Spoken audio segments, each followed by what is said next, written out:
And I think okay, आपण fourth chapter शिकत होतो बरोबर, current effect of current electricity. तर हा चॅप्टर शिकत असताना आपण कुठले कुठले टॉपिक्स शिकलेले आहेत ते तुम्ही चॅट बॉक्समध्ये लिहायचे. Please write what we have learn until today. तुम्हाला जे जे टॉपिक्स आठवतात ते टॉपिक तुम्ही चॅट बॉक्समध्ये टाकायचे आहे. Sir, we have learn this. Do you remember the topics?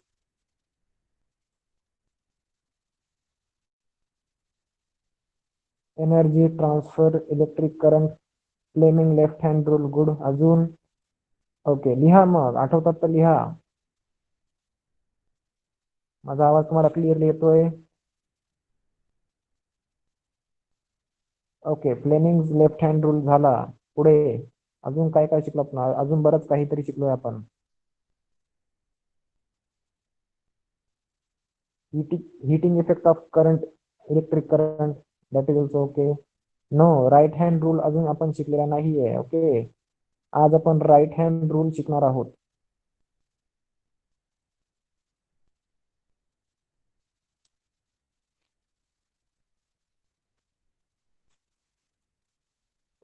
Magnetic effect of electric current, very good Tanvi. Electromagnetic induction, अजून इलेक्ट्रिक मोटर, गॅल्व्हॅनोमीटर, ॲमीटर, व्होल्टमीटर, बरोबर, ह्या गोष्टी आपण शिकलेलो आहोत. तर मला सांगा, गॅल्व्हॅनोमीटरचा यूज काय आहे, म्हणजे ॲमीटरच्या कंपॅरिझन मध्ये what is the use of galvanometer, why we use galvanometer instead of ammeter, or why is it useful, or why is it handy? Why galvanometer? Can anyone tell this? कुणाला mic on करायचं असेल तर mic on करून सांगू शकता.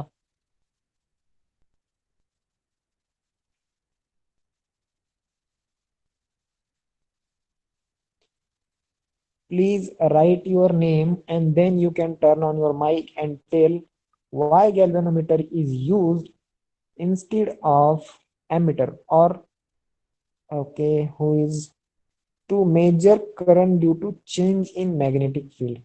Okay, that is okay. It is correct. But what else? There is a major advantage of galvanometer over ammeter. Okay, ammeterच्या ऐवजी गॅल्व्हॅनोमीटरचा एक extra advantage आहे. तो कुठला आहे? I expect that. सांगता येईल कोणाला? नाही. ओके, अपर्णा परब, स्टुडंटचं नाव लिहा. Who is it?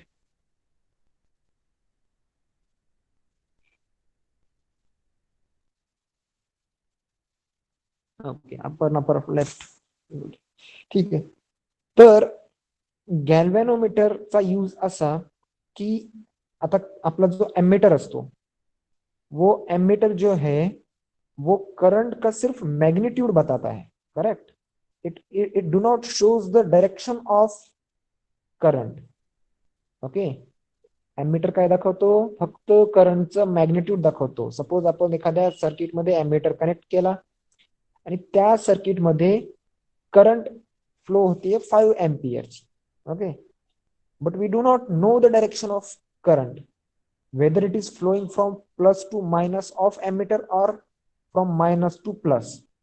But in galvanometer there are two scales, correct, for negative and for positive also. So galvanometer shows us the magnitude of flowing current as well as direction of it. Correct? तर आता मला अजून मी काही एक दोन basic प्रश्न विचारतो तुम्हाला, त्याचे तुम्ही आन्सर्स द्यायचे. आता आपला जो इलेक्ट्रिक करंट राहतो किंवा इलेक्ट्रॉन करंट ज्याला आपण म्हणतो, तो बॅटरीच्या कुठल्या टर्मिनल पासून कुठल्या टर्मिनलकडे फ्लो होतो? Electron current flows from which terminal to which terminal of battery? It flows from negative to positive. Okay, I'm talking about electron current. So electron current flows from negative to positive, which is correct. Now, okay. Now, okay, good. Now, which is the other current? दूसरा current कौन सा है? Electron current के अलावा दूसरा current जो है उसे मैंने क्या बताया था, क्या नाम था उसका? That is called conventional current. No, it's not proton current, it's conventional current. देखिए, करंट कभी भी प्रोटॉन की वजह से फ्लो नहीं हो सकता. Okay, protons do not move, they are in a nucleus of that atom. The flowing element is electron only. Okay, electron can travel, or electron can move from one atom to other. Proton do not move at any condition. No, don't be sorry, it's okay, but you should have the clear idea how the current flows. So the another current is conventional current. Which current? Conventional current. So that conventional current flows from positive to negative. Correct. अभी हमने Fleming का left hand का rule देखा. ठीक है, जिसमें कि हमने हमारे लेफ्ट हैंड का थंब यूज किया, इंडेक्स फिंगर यूज किया और मिडिल फिंगर यूज किया. नाउ प्लीज टेल मी, अपना जो थंब है वो किसकी डायरेक्शन शो करता है? Thumb shows the direction of what? Okay, Tanvi, very good. Thumb shows the direction of force. Everybody should be clear with it. Force on a conductor. Okay. And the index finger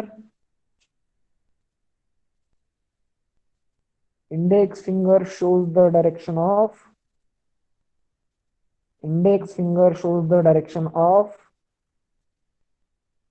direction of what? Magnetic field. That is what is required. Magnetic field. Index finger shows magnetic field. After that, the middle finger shows the direction of current. Very good. It shows the direction of current. In the previous lecture, we have seen few videos on YouTube as well. Correct? Deep, you are very late. Don't be late, okay? And don't tell me that there was a network issue. Okay, no problem. चलो. So, अभी Fleming के left hand rule में हमने जो 3 fingers use किए थे, same वही 3 finger हम यूज करेंगे इन फ्लेमिंग्स राइट हैंड रूल. ठीक है, तो फ्लेमिंग्स राइट हैंड रूल जो है वो कहाँ पे मतलब उसका एप्लीकेशन कहाँ पे देखा हमने? Where it is applicable. इसका जो प्रैक्टिकल यूज है फ्लेमिंग्स लेफ्ट हैंड रूल का, वो कहाँ पे देखा हमने? Which was the application? कहाँ पे यूज होता है?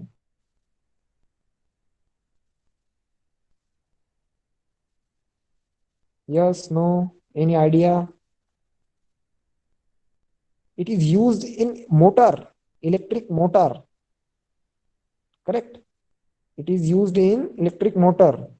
मोटर की स्पेलिंग होती है MOTOR. ठीक है भैरवी. नाउ देखो, अभी हमारा left, okay, don't be sorry, just correct your spelling. Okay, now see, Fleming का लेफ्ट हैंड रूल यूज हुआ मोटर में. मोटर क्या करती है? It converts electrical energy into mechanical energy. Correct. अभी हम यूज कर रहे हैं फ्लेमिंग्स राइट हैंड रूल. तो क्या होगा? प्रोसेस भी उल्टा होगा. बराबर, हमने उल्टा हैंड यूज किया ना अभी. पहले लेफ्ट यूज कर रहे थे, अभी राइट यूज कर रहे हैं. So the mechanical energy will be converted into what?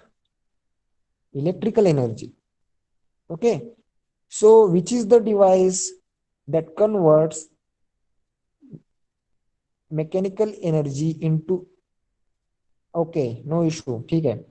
Which is the device which converts mechanical energy into electrical energy?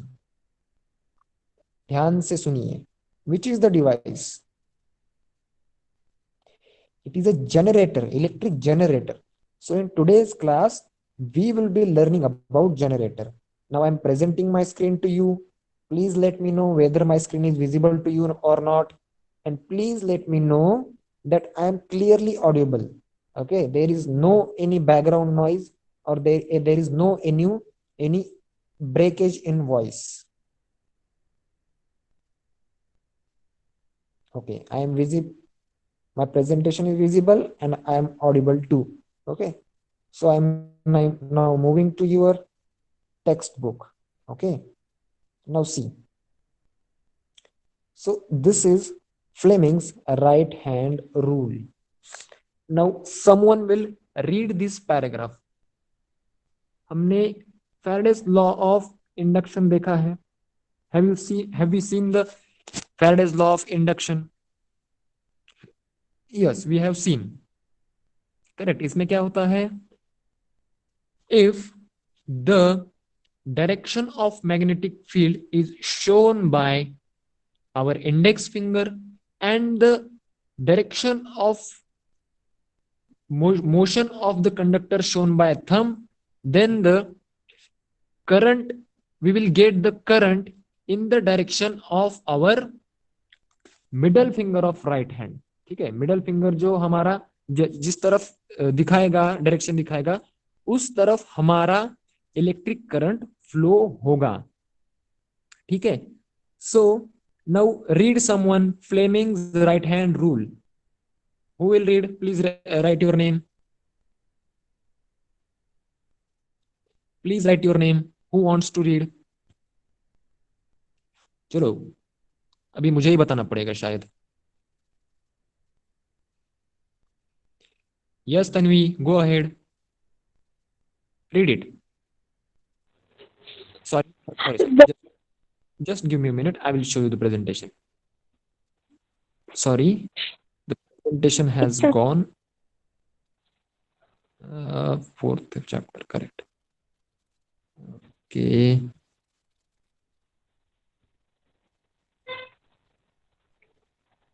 Okay, Tanvi, is it visible to you clearly, or shall I zoom it? Yes. No. Okay, please read it. When will the induct current in the electrical conductor be maximum? It will be the maximum when the direction of a motion of the electric conductor is perpendicular to the magnetic field. In the order to show the direction of the induct current, Fleming's right hand rule is very useful. Is very useful. Stretch the thumb, the index finger and the middle finger in such a way that they will be perpendicular to each other. In this position, the thumb indicates the direction of motion of the conductor, the index finger the direction of the magnetic field, and the middle finger shows the direction of the induct current. This rule is known as Fleming's right hand rule. Okay, thank you, very good. See, अभी हमने left hand rule में जो देखा था same वही है, कि वही जो फिंगर वहां पे जो जिस चीज की डायरेक्शन दिखा रहे थे, यहाँ पे भी सेम फिंगर्स उसी चीज की डायरेक्शन दिखा रहे हैं, लेकिन यहाँ पे हमारा राइट हैंड है. ठीक है. So I will read this introduction to scientist. This is Michael Faraday. Okay. Michael Faraday was an experimental scientist. He was not formally educated.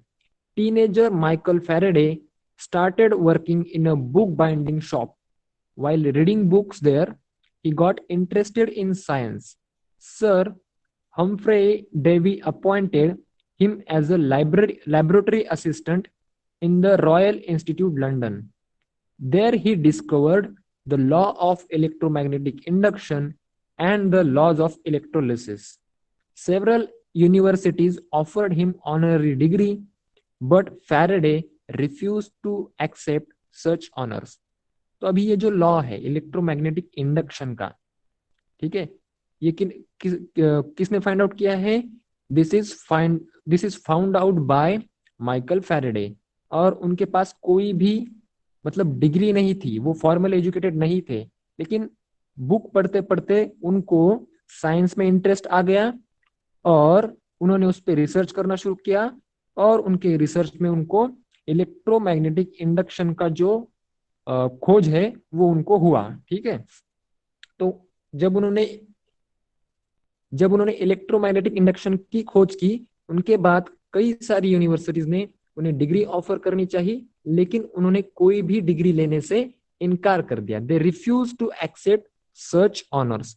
Now our next topic is alternating current and direct current. Okay, so here you will see two figures. Okay, or I will say two circuits. The first one is for the DC and the second one is for the AC. ठीक है, तो DC और AC, these are the two types of current. So what are the AC current and what is the DC current? We will see it. Okay, so far we have learned about a non-oscillatory current flowing in one direction in a circuit from the cell to cell. Such a current is called direct current, as against a current changing in magnitude and direction after equal intervals of time, which is called alternating current.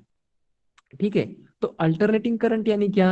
Alternating current की जो direction है वो भी change होती रहती है और उसका जो मैग्नीट्यूड है वो भी चेंज होता रहता है किसी भी सर्किट में.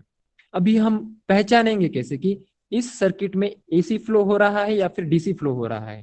ठीक है, अभी आपको कोई भी डिवाइस दिया जाए, मान लीजिए आपके घर पे एक बैटरी है. ठीक है, आपके घर पे एक बैटरी है, तो बैटरी को दो टर्मिनल्स आपको दिखाई देंगे. कौन से टर्मिनल्स रहेंगे? एक पॉजिटिव टर्मिनल रहेगा और एक नेगेटिव टर्मिनल रहेगा. कोई भी बैटरी उठा लीजिए. So when there are positive and negative terminals or there is a polarity, then surely that is DC current or that is DC current source. उस सोर्स में से जो करंट फ्लो होगा that will be DC. लेकिन AC के बारे में positive और नेगेटिव का कंसेप्ट जो है वो सिर्फ कंसेप्चुअली है, लेकिन इतना उससे इफेक्ट नहीं करता है.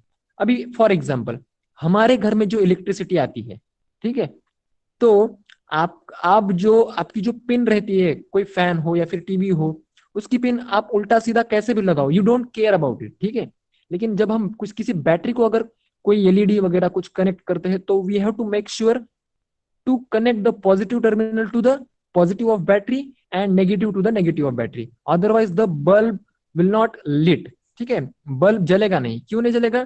Because it requires the polarity. So जहां कहीं भी आपको पोलैरिटी दिखाई दे दैट इज डीसी करंट, और जहां कहीं भी पोलैरिटी ना लिखी हो like positive and negative that is AC current.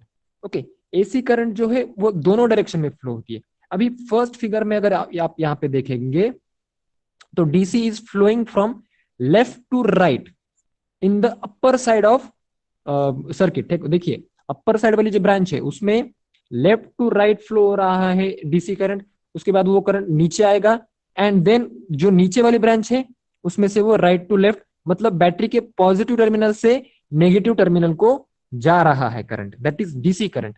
लेकिन अगर हम एसी सर्किट की तरफ देखेंगे तो एसी सर्किट जो है वो दोनों डायरेक्शन में फ्लो होता है. ठीक है, सर्टेन अमाउंट ऑफ पीरियड के लिए वो राइट टू लेफ्ट फ्लो होगा, sorry left to right flow होगा इन दिस सर्किट, और उस ड्यूरेशन के बाद में वो राइट टू लेफ्ट शुरू होना लग जाएगा ऊपर की ही ब्रांच में. ठीक है, और इसी तरह से नीचे की ब्रांच में भी वो दोनों तरफ फ्लो होगा, यानी कि it changes its direction as well as polarity, sorry it changes its polarity as well as its magnitude.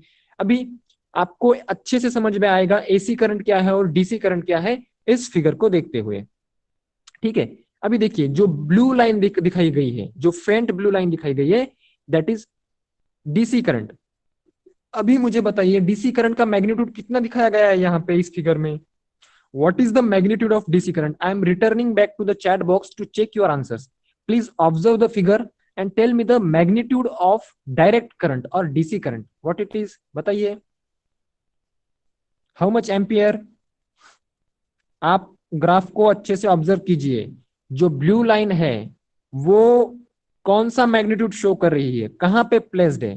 0 पे प्लेस्ड है, 0.5 पे प्लेस्ड है या फिर 1 पे प्लेस्ड है? It is showing 1 ampere. Okay, it is showing 1 ampere and its direction is positive direction. Correct, it is going, or it is a positive current. Correct, because it is on the upper half of the graph. ठीक है, अगर यहीं पे ये -1 पे होती तो इस करंट की डायरेक्शन नेगेटिव होती या फिर माइनस होती. लेकिन अगर हम ऑरेंज लाइन को देखें that shows the graph of alternating current, AC current, तो इसका कोई मैग्नीट्यूड बता सकता है क्या? बताइए. Can you tell the direction, sorry, can you tell the magnitude of this AC current? exact, I'm talking about exact magnitude. Can you tell? No, we cannot tell the direction, sorry, we cannot tell the exact magnitude of alternating current. Why? Because it is continuously changing. See, जैसे हम zero से right में जाएंगे तो current बढ़ के एक तक जा रही है, ठीक है, 1 एम्पियर को टच कर रही है, फिर 1 एम्पियर को जाते ही वो फिर से कम हो रही है और जीरो पे आ रही है। देखिए यहाँ पे मैं आपको दिखाना चाहूंगा, ये गई 1 पे, ठीक है, यहाँ पे, और उसके बाद में 1 से ये आएगी फिर से वापस जीरो पे, ठीक है। जीरो पे आने के बाद में ये फिर से -1 की तरफ गई और फिर से जीरो की तरफ आई, फिर से 1, फिर से जीरो, फिर से -1, फिर से zero. That means it is changing it's polarity, isn't it correct? It is changing it's polarity. समझ में आ रहा है मैं क्या बोल रहा हूँ एसी करंट के बारे में, या फिर कोई डाउट है? Please respond in your chat box. Okay okay okay, ठीक है। तो अभी आप लोग कहेंगे कि सर एसी करंट की मैग्नीट्यूड हम डिफाइन नहीं कर सकते या फिर बता नहीं सकते, तो हमारे घर में जो इलेक्ट्रिक करंट आती है या फिर इलेक्ट्रिक सप्लाई आती है उसकी डायरेक्शन, उसकी मैग्नीट्यूड तो हमें पता रहती है। क्या होती है मैग्नीट्यूड, क्या होती है हमारे घर जो सप्लाई आती है उसकी? What is the magnitude? मैंने आपको बताया है हमारे घर में जो इलेक्ट्रिक सप्लाई आती है उसका कितने वोल्ट की सप्लाई आती है? कितने वोल्ट की सप्लाई आती है? Do you know? नहीं पता है तो लिख लीजिए, 230 वोल्ट और 220 वोल्ट, 220 टू 240 वोल्ट की वोल्टेज आती है। There is difference between voltage and current. और मैक्सिमम करंट क्या रहती है मैंने आपको बताया था, उससे ज्यादा की करंट के लिए हमारे घर के इक्विपमेंट जो है वो वर्क नहीं करेंगे, जल जाएंगे। What is the maximum current? 6 ampere. Very good. तो सो ये जो 6 एम्पियर है मैक्सिमम आने वाली, ठीक है, that is the maximum value, ठीक है। यहाँ पे जो 1 एम्पियर दिख रही है ना, ये जो 1 एम्पियर यहाँ पे दिख रही है, so that is maximum 6 ampere. लेकिन वो जीरो से 6 को जाती है, फिर से जीरो आती है, फिर से, मतलब ऐसे वो चेंज होती रहती है। So this is how the alternating current is in our home is present, ठीक है। so this is AC and DC current. Now please read this paragraph from one. This paragraph, the direct current can increase. Who will read it? When I ask you to read, you have to respond quickly. अभी तन्वी ने read कर लिया है, बाकी लोग read क्यों नहीं कर रहे?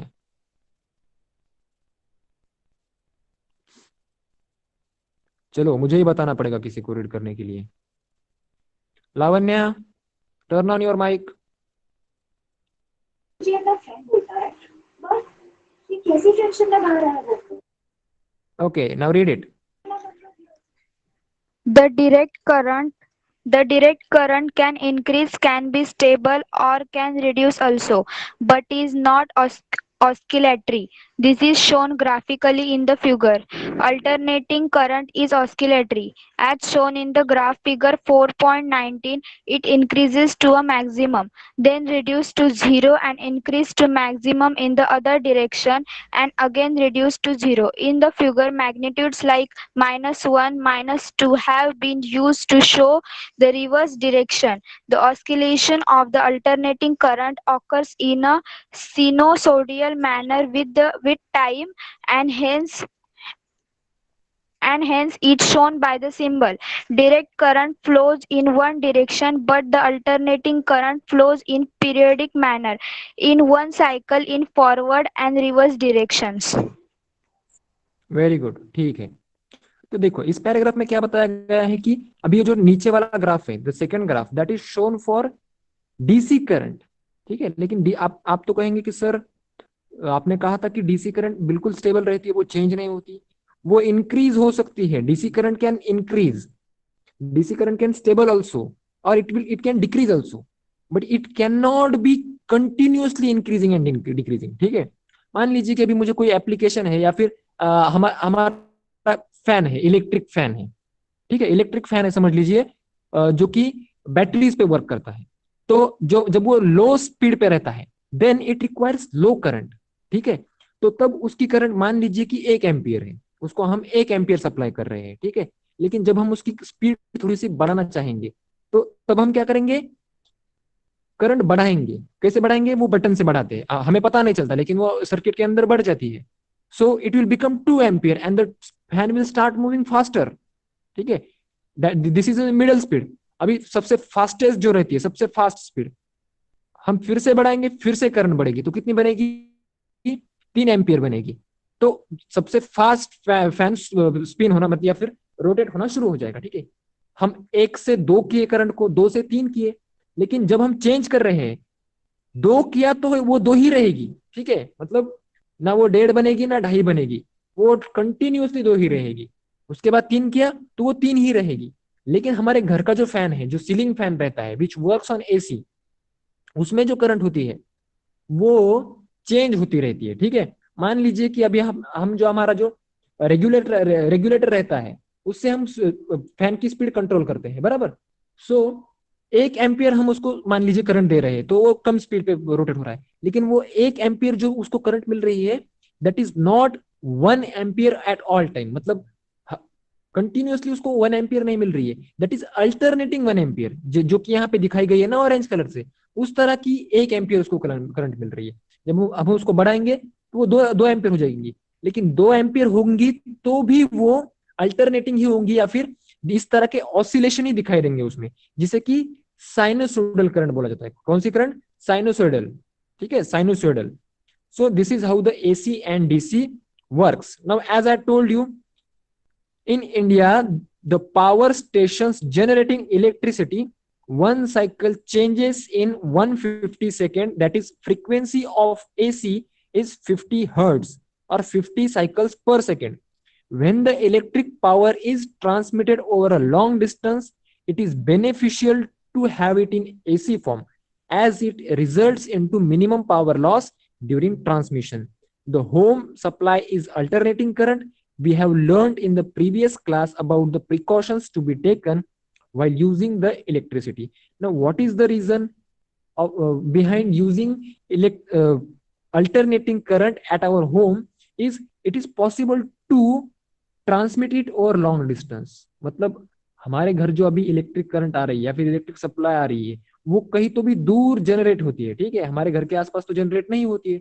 तो वो जहां पे जनरेट हो रही है वहां से ट्रांसमिट करके उसे यहाँ पे लाया जाता है, हमारे घर तक, हमारे गांव तक, हमारे सिटी तक, ठीक है। सो वो जो ट्रांसमिशन है, इस ट्रांसमिशन के दौरान कुछ पावर लॉस हो सकता है। अभी ये पावर लॉस किस तरह से होता है, ये शायद आपने 9th स्टैंडर्ड में पढ़ा होगा, या फिर आप अगले स्टैंडर्ड में जो कि 11th 12th स्टैंडर्ड में जाके वो डिटेल में पढ़ेंगे, ठीक है। वो अलग सब्जेक्ट है, लेकिन मतलब वो बहुत बड़ा है, वो समझने के लिए हमें बहुत डेप्थ में जाना पड़ेगा कि पावर लॉस किस तरह से होता है, ठीक है। लेकिन इतना मान के चलिए कि as compare to DC, power loss in AC is very low, ठीक है। इसके लिए हम एसी प्रेफर करते हैं। अभी 50 हर्ट्ज हमारे घर में जो सप्लाई आती है, दैट इज 230 वोल्ट और 220 वोल्ट और 240 वोल्ट एंड 50 हर्ट्ज, 50 हर्ट्ज और 60 हर्ट्ज, इन दोनों में से एक होती है। तो 50 हर्ट्ज यानी क्या, कि इस तरह की जो साइकिल है, देखिए यहां से ये करंट शुरू हुई 0 से, फिर से 1 पे गई, ऑरेंज कलर की बात कर रहा हूं मैं, ऑरेंज करंट की बात कर रहा हूं। 0 से शुरू हुई, 1 पे गई, फिर से 0 पे आई, फिर से -1 पे गई और फिर से 0 पे आई। So this is 1 cycle. In this figure there are 2 cycles, ठीक है। तो इस तरह के 50 साइकिल्स इन अ सेकेंड, मतलब 1 सेकेंड में 50 साइकिल्स आते हैं हमारे घर में। मतलब इतनी बार वो करंट जो है वो ऑसिलेशंस, मतलब या फिर ऑसिलेट करती है, जो हमारे घर में सप्लाई होती है 1 सेकेंड में 50 साइकिल्स, 50 साइकिल्स पर second. You have to remember this. अभी आपको समझ में आया 50 हर्ट्ज यानी क्या, why it occurs in DC. Okay, मतलब आपका कहने का मतलब है कि ये जो अल्टरनेटिंग नेचर है इसका, या फिर ये 0 से माइनस में जाती है, प्लस में जाती है, ये क्यों होती है, ये आपका सवाल है, बराबर। एम आई करेक्ट, यही आपका सवाल है। ओके, सो इसका, इस सवाल का जवाब हमें नेक्स्ट टॉपिक में मिलेगा, जो कि इलेक्ट्रिक जनरेटर है, इसमें हमें इसका जवाब मिलेगा। तो देखिए ऐसा क्यों होता है, वेरी गुड क्वेश्चन, ऐसा क्वेश्चन आपको आना चाहिए आपके दिमाग में। तो If I am not wrong, your name is Om, बराबर. So Om, please read that paragraph for me. Will you read it?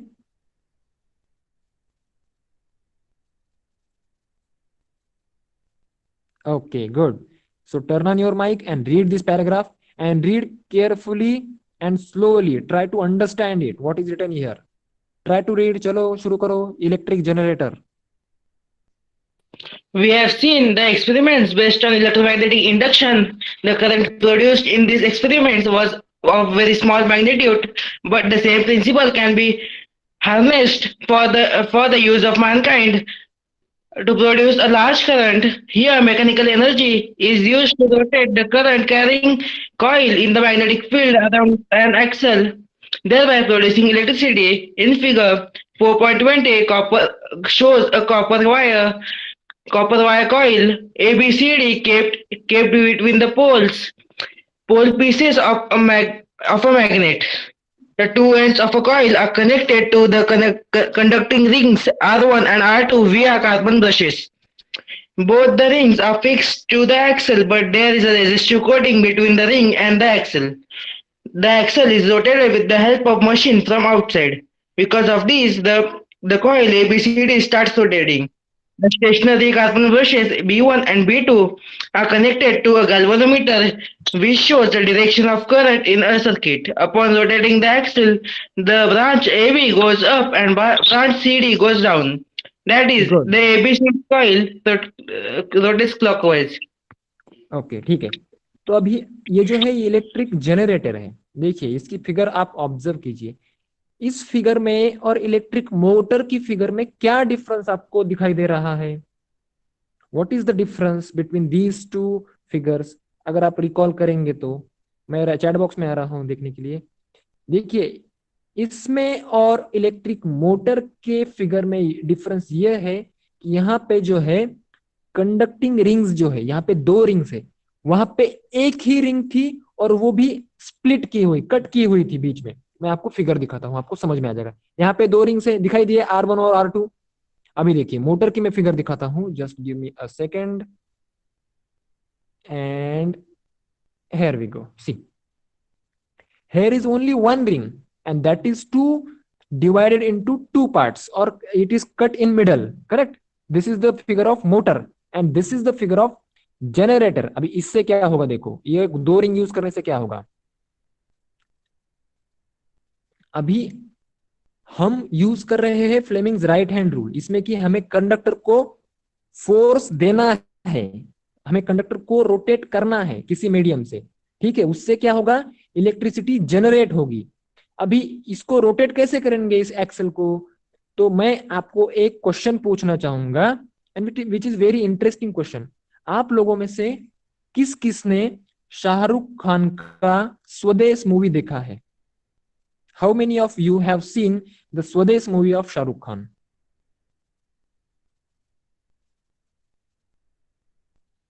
Nobody has shown, nobody has seen. Okay, no problem. ठीक है. आप में से कितने लोगों ने डैम देखा है जहां पे कि इलेक्ट्रिसिटी प्रोड्यूस की जाती है? डैम होता है ना, अपने रिवर पे डैम बिल्ड किया जाता है. आपने डैम देखा? डैम तो सभी ने देखा है, लेकिन उस डैम के नीचे इलेक्ट्रिसिटी जनरेट होती है. तो वो किसी ने मतलब अंदर जाके देखा है कभी? Have anyone seen? नहीं. ठीक है, नो प्रॉब्लम. तो मुझे बताइए, अभी हम क्या करते हैं कि एक पंखा तैयार करते हैं, या फिर एक पंखा रहता है जो कि अगर हम हाथ में लेके पकड़े और दौड़ने लग जाए तो वो पंखा घूमने लग जाता है. बराबर, घूमता है पंखा, ज्याला की मराठीमध्ये भिरभिर असं म्हणतात. बरोबर. तर आपण हातामध्ये घेऊन जर ते पळायला लागलो तर काय होतं, तो फिरायला लागतो. का फिरायला लागतो तो? White start rotating. Why it rotates? What is the reason behind its rotation? Air. बराबर ना? Because of air it rotates. Because of kinetic energy in wind is the most correct answer. Okay. So that's why that okay, air pressure. Okay. तर मग त्या हवेमुळे तो पंखा rotate व्हायला लागतो. मग म्हणजे आता जर हवेमुळे जर तो पंखा रोटेट होतोय तर एक विचार करा. सपोज तो जो पंखा आहे तो पंखा एक प्लास्टिकचा आहे समजून चला, कागदाचा पंखा असल्यानंतर पाण्याने भिजणार, तर आपण काय करणार, एक पाण्याचे त्याच्या प्रेशरने एक आपण त्याच्यावर धार सोडणार, तर काय होणार, त्या पाण्याच्या धारेमुळे पण तो पंखा फिरायला लागेल. बरोबर, पाणी जर आपण त्याच्यावर सोडायला लागलो प्रेशरने, तर त्या पाण्यामुळे पण तो पंखा फिरायला लागतो. बरोबर, फिरेल की नाही फिरेल? Yes, it will start rotating. So this is how we give the force to the conductor, और नॉट ऍक्च्युअली वी, जे लोक तिथे इलेक्ट्रिसिटी जनरेट करतात, बरोबर, जे इलेक्ट्रिसिटी जनरेटर्स असतात, त्यामध्ये पाण्याचा जो फ्लो आहे तो पंखा रोटेट करण्यासाठी युज केला जातो. डॅम मध्ये जो पाण्याचा फ्लो असतो एकदम हाय फ्लो, तर त्या फ्लोमुळे तो पंखा रोटेट केला जातो. ओके, म्हणजे त्या डॅमचा फ्लो जो आहे तो आपण त्या पंख्याच्या रोटेशनसाठी वापरतो, कुठल्या, इलेक्ट्रिसिटी जनरेटरच्या. तर मग आता आपला कंडक्टर जो आहे तो तर रोटेट होतोय because of that flow of water. See, this is axle, आणि ऍक्सेल आपण एक पंखा जोडलेला आहे आणि तो आपण पाण्यामध्ये अशा प्रकारे ठेवलेला आहे, जसं आपण पाण्याचा फ्लो सुरू करणार तो फिरायला लागणार. मग तो ज्यावेळेस फिरायला लागणार त्यावेळेस आपली ही जी कॉईल आहे कनेक्टेड ABCD वाली, ती पण ती पण फिरायला लागणार. बरोबर, मग बघा आता इथे आपल्याला फ्लेमिंग्स राईट हँड रूल लावायचा आहे. ठीक आहे, फ्लेमिंग्स राईट हँड रूल लावायचा आहे. आता तुमचं जे मिडल फिंगर आहे ते राहील तुमच्या मोबाईल स्क्रीनकडे, मिडल फिंगर राईट हँडचं तुमच्या मोबाईल स्क्रीनकडे.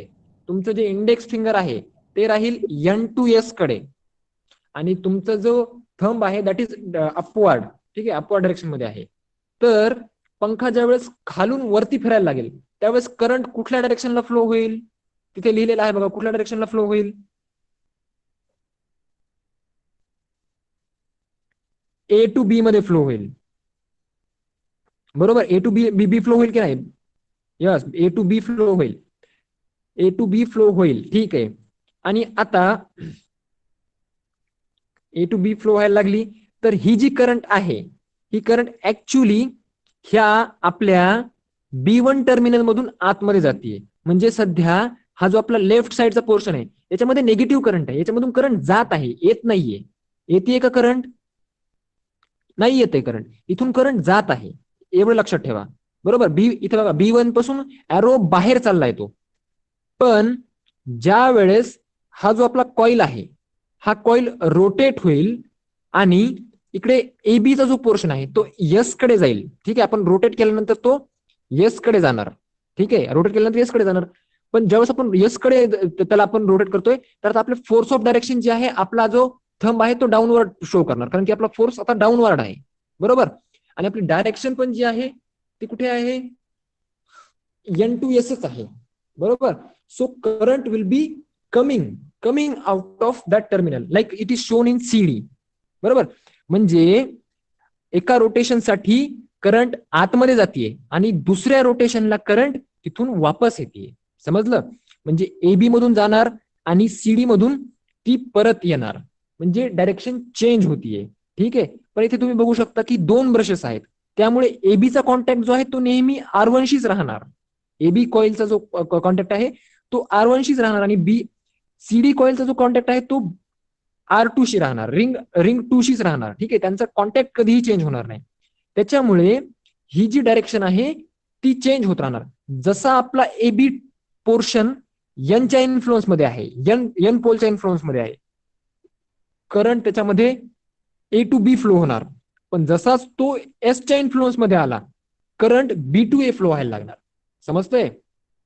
बघा, आपला जो कॉईल आहे तो AB पोर्शन जो आहे तो जर Nच्या इन्फ्लुअन्स मध्ये आहे किंवा Nच्या जवळ आहे तर current A to B flow होणार, आणि ज्या वेळेस तो पोर्शन S पोलच्या इन्फ्लुअन्स मध्ये येणार किंवा S पोलच्या जवळ येणार त्यावेळेस current B to A flow व्हायला लागणार. Similarly C to D current इकडे फ्लो होतीये एसच्या कॉन्टॅक्ट मध्ये असल्यामुळे, मग हा C to D पोर्शन जर Nच्या कॉन्टॅक्ट मध्ये आला तर current D to C flow व्हायला लागणार. ठीक आहे, तर मग अशा प्रकारे ह्या दोन टर्मिनल मध्ये कुठे आपल्याला इथे जे B1 कार्बन ब्रश B1 आणि कार्बन ब्रश B2 आहे याच्यामध्ये काय भेटणार आपल्याला, अल्टरनेटिंग करंट भेटणार. एकदा करंट पॉझिटिव्ह डायरेक्शनला जाणार, परत करंट निगेटिव्ह डायरेक्शनला येणार. समजतंय? इमॅजिन करा, समजतंय मी काय बोलतोय ते? How is it happening? Okay, very good. जर समजत नसेल तर याच्यावरती काही युट्यूबवर व्हिडिओ असतात ते पण तुम्ही ऑब्झर्व करू शकता. पण तुम्हाला कन्सेप्ट माहिती पाहिजे, फ्लेमिंगचा राईट हँड रूल कसा अप्लाय करायचा हे जर तुम्हाला माहिती असेल तर तुम्ही इझिली हे समजून घेऊ शकता. तर त्यामुळे आपली जी करंट राहते ती अल्टरनेटिंग करंट राहते, because there are two brushes. ठीक आहे, त्यांची जी, पण आपल्या मोटरमध्ये काय होतं, एकच ब्रश होता आणि तोही मध्ये कट केलेला होता, बरोबर. त्याच्यामुळे काय व्हायचं, जसाच A to B A B portion जो आहे तो यसच्या याच्यामध्ये आला, यसच्या इन्फ्लुअन्स मध्ये जरी आला, पण तो दुसऱ्या वेगळ्या ब्रशच्या कॉन्टॅक्ट मध्ये आहे ना, मग तिथून करंट येणारच. तो परत जरी समजा कुठल्या आपल्या यांच्या इन्फ्लुअन्स मध्ये आला तरी तिथून करंट जाणारच. म्हणजे करंटची डायरेक्शन सेम राहायची. Why? Because there was only one ring and it was split. But in this case there are two rings, and that's why the current the alternating nature of current is observed. Okay, or that's why the oscillations are observed. Okay, you have to read that word as a oscillation, sinusoidal current. So this is how the electric generator works. See, what will be required to make DC generator? The DC generator does not change the direction of in the. Okay, now this question is for you. चलो, अभी इस arrangement से हमने AC current जो है वो प्राप्त कर ली, या फिर एसी करंट हमने जनरेट कर ली. अभी हमें डीसी करंट जनरेट करनी है, तो क्या करना पड़ेगा चेंज, मुझे बताइए. What will be the change we need to do? What change we have to do so that our generator generates DC current?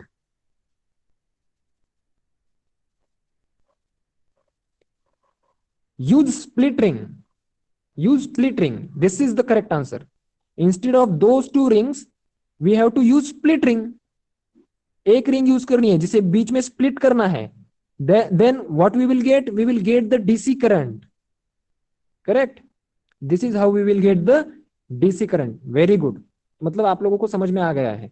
Now see, अभी आपको समझ में आ गया है. आप अभी जाएंगे, आप अभी YouTube पे वीडियो सर्च करेंगे, देखेंगे हाउ एसी जनरेटर वर्क्स. ठीक है, उसके बाद में आपकी कंसेप्ट बहुत ज्यादा क्लियर होगी. अभी अगर आप मुझे 1 मिनट देंगे तो मैं आपके लिए एक वीडियो सर्च करूंगा. ठीक है, will you give me 1 minute? Okay, so I'm stopping my presentation and I'm looking for one video for the DC or AC generator. I will search for AC generator. Now see, just give me a minute and I will show you the video. AC generator.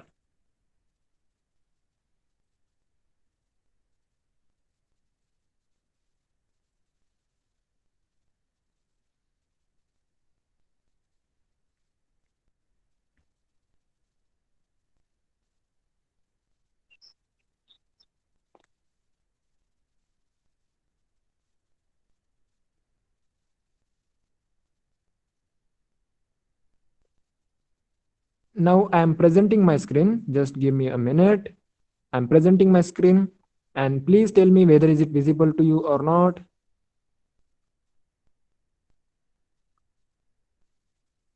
Okay, visible. Good. Now this is the video and I'm playing that video. See, यहाँ पे हमारी coil है, N2S arrangement है magnet की. ठीक है, अभी देखिए फ्लेमिंग्स राइट हैंड रूल.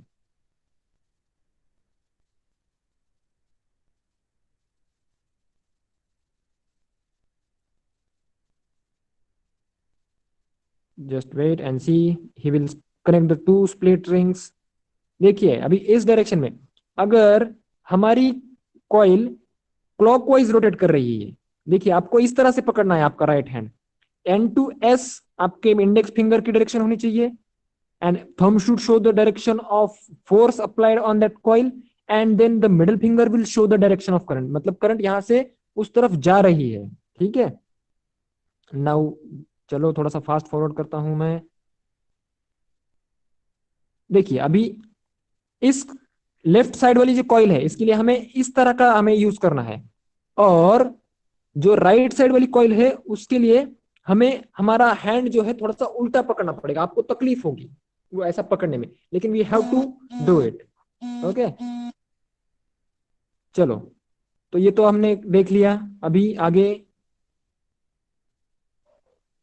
यहां से करंट जाएगी. इनका कहना है कि अगर n पोल के इसमें रहेगा तो ये जाएगी करंट, लेकिन जैसे ही वो मिडल में आएगा तो करंट जीरो होगी। हमारा जो जीरो है ना, हमारा जो जीरो दिखाई देता है मतलब करंट बढ़ती है और फिर जीरो होती है। जीरो कब होगी? जब वो स्ट्रेट रहेगा ऐसा। थोड़ा सा मैं दिखाता हूं आपको। At this position now see current is decreasing, now decreasing decreasing and it is zero, it is zero at this point. Okay, अभी जब जैसे ही जीरो पे आई तो अभी नेगेटिव डायरेक्शन में इंक्रीज करेगी, नेगेटिव डायरेक्शन में जाएगी। ठीक है, देखिए नेगेटिव डायरेक्शन में जाएगी, नेगेटिव डायरेक्शन में जाना शुरू करेगी वो इस पोजीशन पे आते ही। Let me check whether you are able to see this video or not, or is it visible ना clearly? Are you understanding? Okay okay okay good. Now see, देखो अभी ये नेगेटिव डायरेक्शन में जाना शुरू हो गया हमारा जो अभी आगे।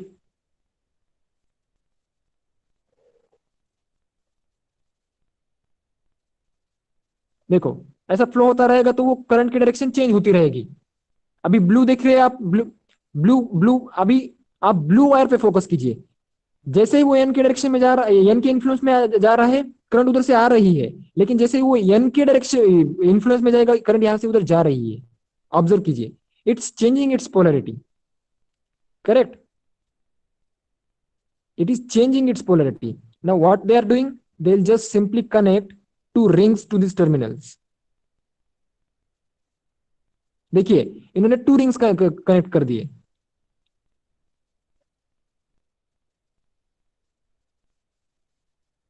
चलो ठीक है, तो ये डेमोन्स्ट्रेशन मुझे लगता है काफी था। Okay, now I have one simple question for you. अभी हमारा जो एसी करंट रहता है that starts from zero, goes to the maximum amplitude or magnitude we can say, और फिर से वो जीरो पे आता है। जीरो पे आने के बाद में वो नेगेटिव डायरेक्शन में फ्लो होता है, फिर नेगेटिव डायरेक्शन में वो मैक्सिमम मैग्नीट्यूड पे जाता है, मैक्सिमम एम्पलीट्यूड पे जाता है, उसके बाद में वो फिर से जीरो पे आता है। तो मेरा एक क्वेश्चन था कि मैक्सिमम करंट जो है वो कब फ्लो होगी, मतलब हमारे जो कॉइल की पोजीशन है वो कैसी रहेगी, then the maximum current will be flowing, what will be the direction, sorry, what will be the position of our coil if it is parallel to the magnetic field। देखिए magnetic fields के जो lines है, just let me show you, देखिए ये नहीं, ये position, हाँ इस पोजीशन में करंट मैक्सिमम रहेगी। समझ रहे हो? इस पोजीशन में करंट मैक्सिमम रहेगी, क्योंकि यहाँ पे हमारा जो फ्लेमिंग्स राइट हैंड रूल है वो अच्छे से अप्लाई होगा। लेकिन जैसे ही हम थोड़ा सा इसका डायरेक्शन चेंज करते हैं या फिर इसे थोड़ा सा घुमाते हैं तो करंट कम होती जाएगी, और जैसे ही ये पूरा सीधा हो जाएगा तो करंट जीरो हो जाएगी। ठीक है, so this is how the alternating current. Okay sorry, the screen was not visible. ठीक है, नो प्रॉब्लम। तो ये जो वीडियो है ये आपको यूट्यूब पे मिल जाएगा, अच्छे से इसको देखिए। ठीक है, अगर कोई प्रॉब्लम रहता है तो अगले लेक्चर में हम इसे डिस्कस करेंगे। और is there any doubt regarding anything in this today's class? Any doubt you can ask me. No doubt Lavanya, okay, others? No doubt Bhairavi as well. ठीक है, चलेगा। तो आप लोग ये चैप्टर जो है वो एक दो बार अच्छे से रीड कीजिए, सारी चीजें समझ लीजिए, और सारे चीजों के थोड़े थोड़े वीडियोस देखिए यूट्यूब पे, सो दैट कि आपकी कंसेप्ट क्लियर रहेगी।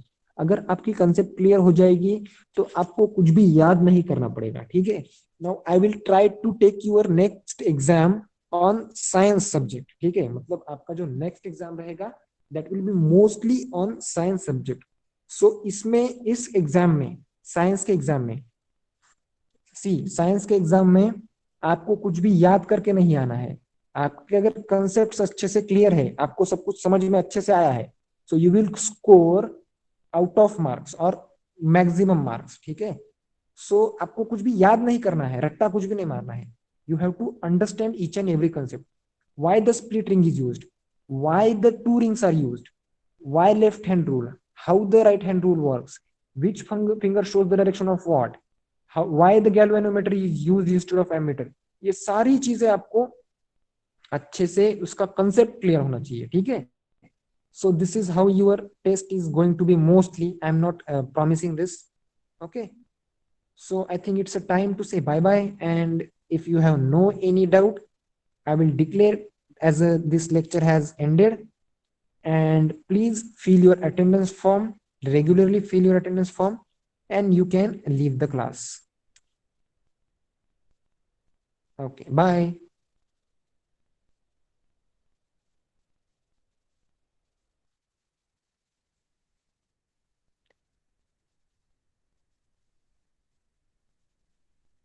Everyone, please leave the class.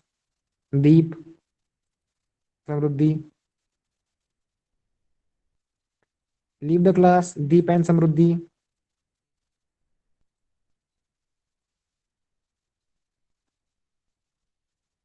Samruddhi, okay, Deep. Samruddhi, leave the class.